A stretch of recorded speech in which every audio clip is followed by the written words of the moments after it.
मिले नहीं, अरे पेट भर भोजनवा अम्मुअला पन्ने वतन जाता पूरा पर खानावा।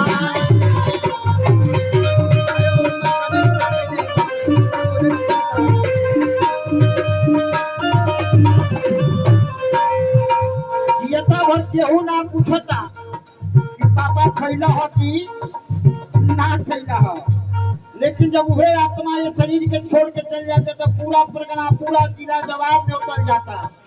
क्या हमारे बाबूजी करते रही हो, न्योतल जाता, खियावल जाता, कहना बा कि जिया ना पर मिले नहीं, अरे पेट भर भोजनवा अम्मुअला पर न्योतल जाला पूरा पर खानावा।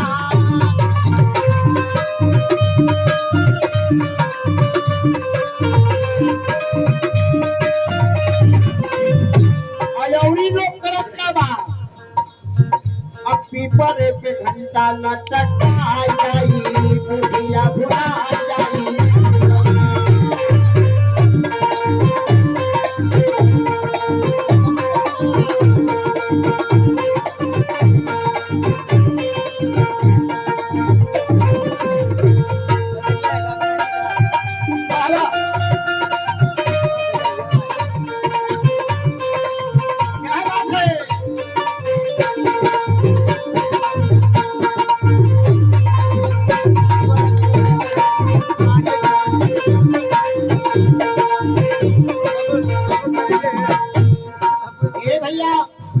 बतावल गई बा, अगर घर में माई बाबू बाड़े रे भैया, अब पुरनिया हो गई बाड़न, अगर वो पुरनिया माई बाबू अगर बाबा अगर बेटा के बोल देना कि ये बेटा तनी हमके एक लोटा पानी पिया दा, तुमको समय ना हो।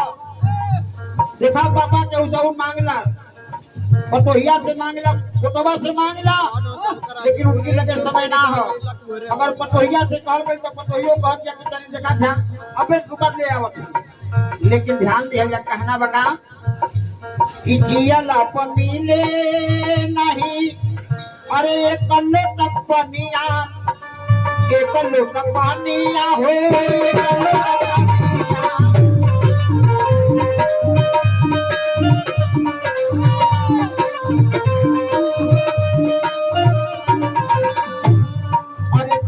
ना मिले नहीं, अरे एक लोट पनिया अम्मुअला पे धोवे सबा, अरे मुअला पे धोवे सबा मली मली बदानिया।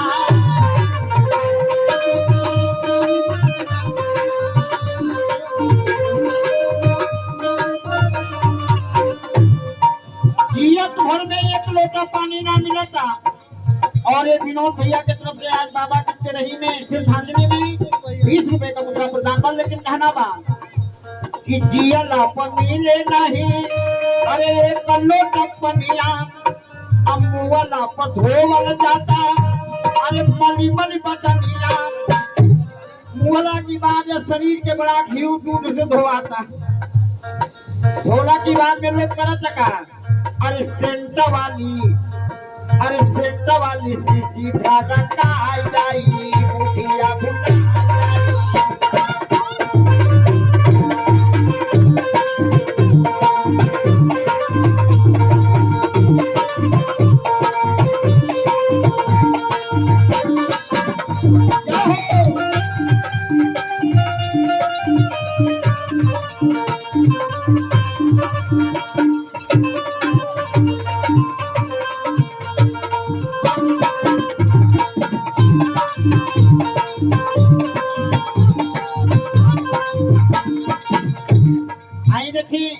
बाबूजी के सुपुत्र, आज बाबूजी के लड़का है ना, आज इनके तरफ से आज बाबूजी की तरह में 20 रुपए का मुद्रा प्रदान भइल बा। लेकिन कहना बा कि मुअला की बात सेंट वाली शीशी लिया के लोग फरकाई, नारियल छोहाड़ा टांग के ले जाई, गरी का गोला टांग दे, कही कि हाँ बाबूजी खइहा।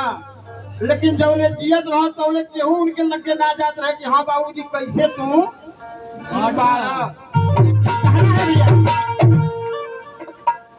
जियला पे लौके नहीं के हुए समानावा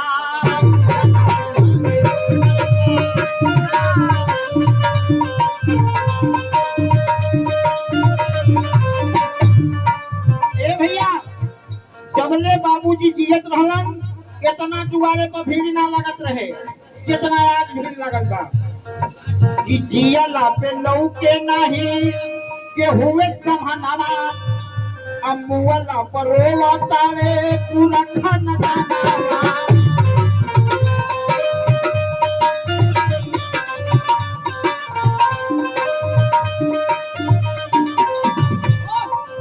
अरे खुशी राम हलचल के अब खुशी राम हलचल के नीनी गुण गावा आई जाई बुढ़िया बुढ़ा